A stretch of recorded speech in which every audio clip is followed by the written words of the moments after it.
जनतन times में आपका स्वागत है। मैं हूं सादिक अली। आज हमारे साथ बहुत ही मारूफ शख्सियत जो है प्रभाग 31 में पिंटिया दादा हाउस के जो मालिक हैं सुधीर भगत साहब हैं। आज उनसे हमें जो है चुनाव को लेकर बात करने का मौका मिला है और काफ़ी दिन से मैं प्रयास कर रहा था सुधीर साहब आपसे बात करने के लिए।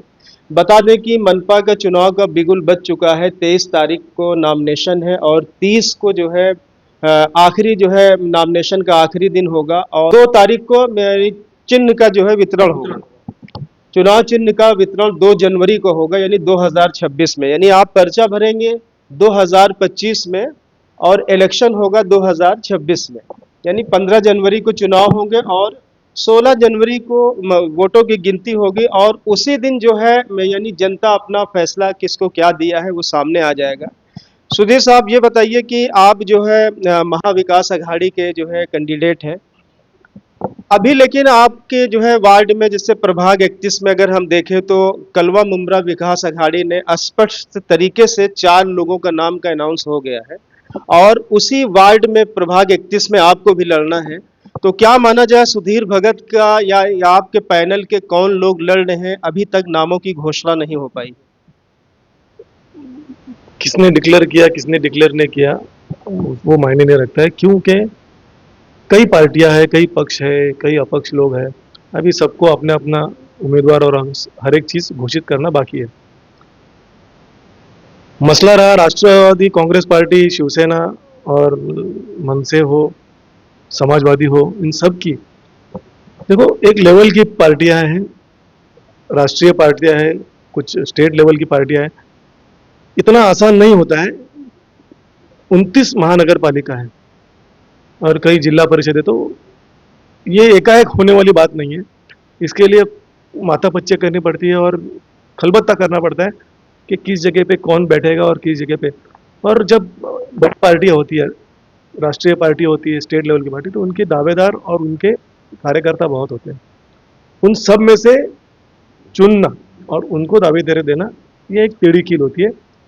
लेकिन हम उम्मीद रखते हैं, आशा करते हैं कि यहाँ आने वाली 25 तारीख तक आपको पूरा पिक्चर क्लियर हो जाएगा। 25 तारीख तक, 23 से तो नॉमिनेशन। ठीक है, आपको मैं बताना चाहता हूँ कि कई बार तो ऐसा होता है कि 30 तारीख को नॉमिनेशन होता है और 29 तारीख को फैसले आते होता है।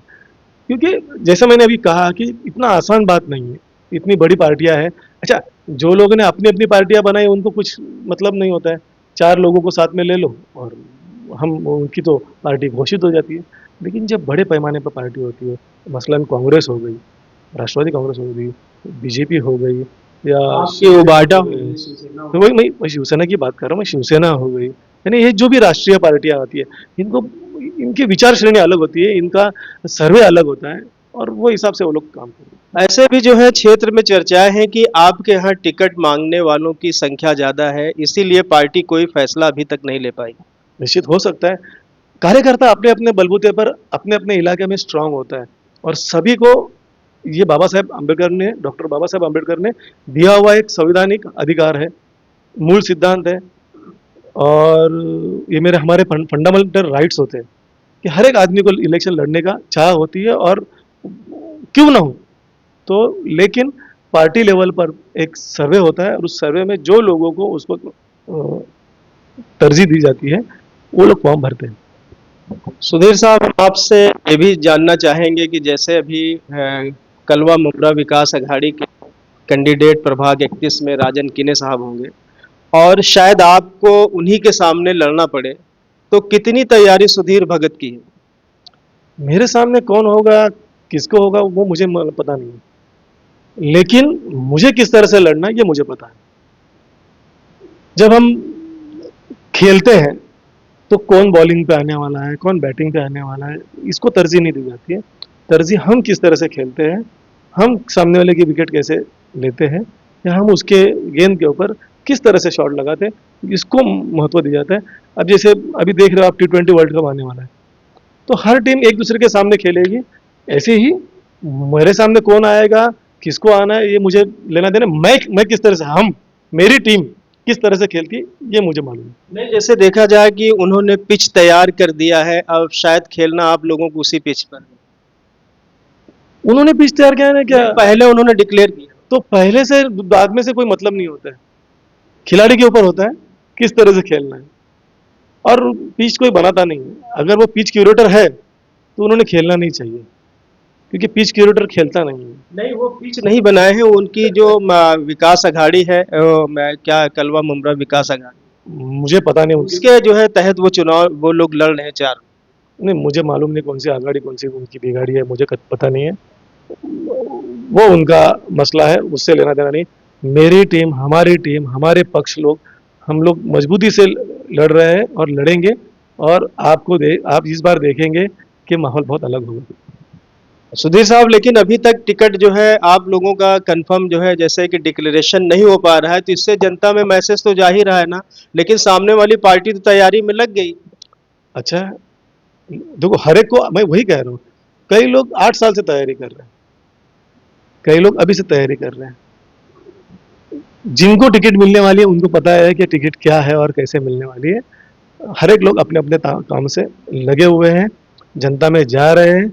और आपको मैं आश्वासित करना चाहता हूँ कि सुधीर भगत इस बार महाविकास आघाड़ी से मजबूती से लड़ेंगे। कितनी बड़ी चुनौती मानते हैं इस बार के चुनाव को लोग?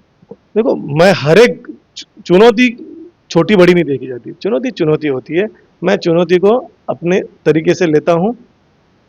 जब भी हम सराव परीक्षा के लिए जाते हैं या फाइनल एग्जाम के लिए जाते हैं, एग्जाम्स होते हैं, परीक्षा होती है, वो छोटी बड़ी नहीं होती है।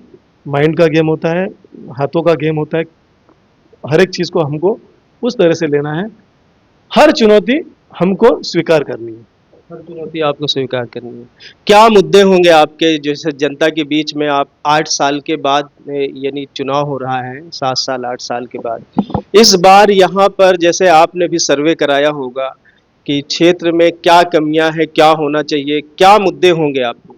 इस बार सबसे बड़ा फैक्टर जो है एंटी इनकम्बेंसी फैक्टर।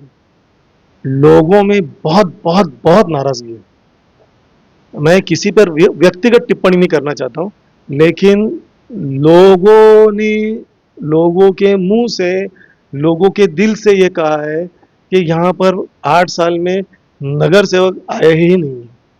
कई जगह पे देखो, काम करना और उनसे जुड़ना और उनके मुताबिक काम करना बहुत फर्क है। आप 14 करोड़ के बैनर लगाते हो, आप 12 करोड़ के बैनर लगाते हो, आप 5 करोड़ के बैनर लगाते हो कि मैंने यहाँ से लगे, लेकिन वो ज़मीनी हकीकत पे दिखाई नहीं दे रही। और लोग कह रहे हैं कि 5 साल आपको दिए थे, 5 साल में आप कुछ ना कर पाए, अभी 8वां साल आ रहा है, 8वां साल तो लगभग खत्म होने को आया, अब आप काम कर रहे हो। यानी आपको काम करने में 8 साल लग गए, एक एक छोटा छोटा काम करने में। जो आपको टाइम दिया गया था 5 साल का, वो आपकी तरफ से निकल चुका। फिर जो 3 साल मिले वो कैसे मिले, आप पत्रकार हो, आपको जानते हैं। ये जबरदस्ती का खींचा हुआ, और फिर अपने कार्यकर्ताओं को खुश करने के लिए रेवड़ियों की तरह पैसे बांटे गए।